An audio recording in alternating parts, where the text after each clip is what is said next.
आजची मीटिंग बोलवण्याचं कारण एवढंच होतं की कोऑर्डिनेशन व्यवस्थित झालं पाहिजे. शहरातले जे काही विविध भागात, वॉर्डात, प्रभागात जो हद्दवाढीतला आलेला भाग आहे त्यात कामं कसे मार्गी लावता येईल एवढ्याकरता मीटिंग होती आणि चांगल्या प्रकारे मीटिंग पार पडली.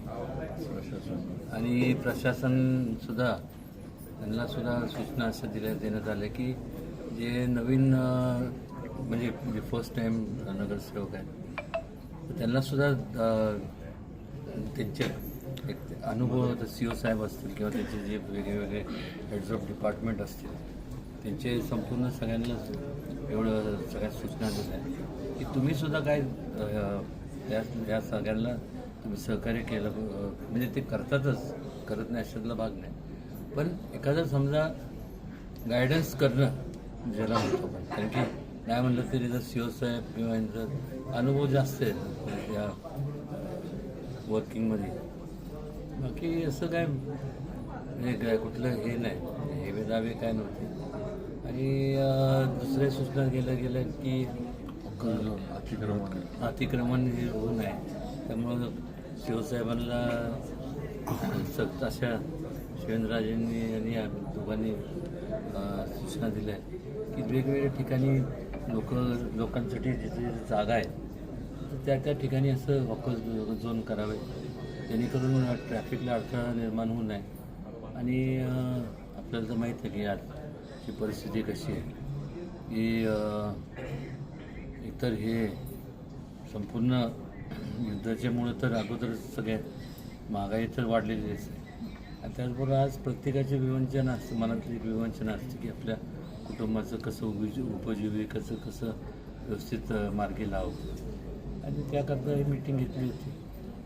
सभागृहात होणाऱ्या वादावर काही तोडगा निघाला नाही. वाद एक लक्षात घ्या, मी ते सांगतो ना, मी सांगितलं की पहिलं कुठल्याही मीटिंगच्या अगोदर अध्यक्ष आणि उपाध्यक्षांनी बसून सगळ्यांबरोबर त्यांचे जे काही सूचना असतील, प्रत्येकाला वाद असं नसतो. लक्षात घ्या, समजा माझा एक वॉर्ड आहे, शिवेंद्रराजेंचं माझ्या शेजारी वॉर्ड, तर मला वाटतं की माझ्या वॉर्डमध्ये काम व्हावं.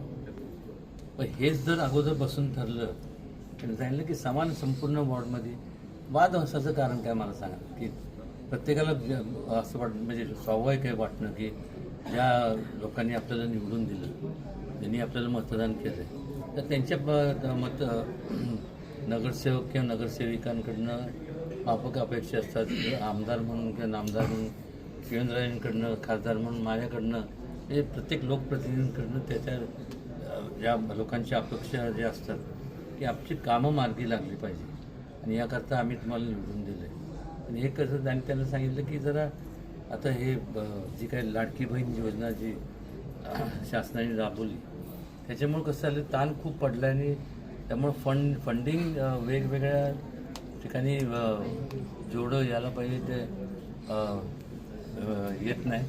त्यामुळं आता त्याचं नियोजन व्यवस्थित करून कसं काय करता येईल, त्यातनं कसं मार्ग काढता येईल, एवढ्यासाठी ही मीटिंग झाली. साहेब, तुम्ही विधान परिषदेच्या अनुषंगाने काय चर्चा झाली का की आता संस्थेची विधान परिषदेची निवडणूक काय सांगली जातात मुंबईत त्यांनी CM साहेबांची भेट घेतली की सुनील काटकर, तुम्ही काय तुमचा पाठिंबा आहे त्याला? नाही, आता आपल्या इथनं दोन नावं सुनील काटकर आणि धैर्यशील कदम ही दोघं सातारा जिल्ह्यात नाही आहेत. महाराज पण जाऊन भेटून आलेत आणि मुख्यमंत्री असतील, रवींद्र चव्हाण असतील, यांच्या माध्यमातून अंतिम निर्णय जो आहे तो उमेदवारीचा हा होणार आहे. आता आपण आपली जी इच्छा आहे जिल्हा म्हणून ही नक्की कळवलेली आहे आणि ह्याच्यातनं जो निर्णय होईल राज्य पातळीवर तो आपण पक्ष नारी शक्तीबाबत आपण आवाज उठवला होता की महिलांना संधी द्यावी म्हणून.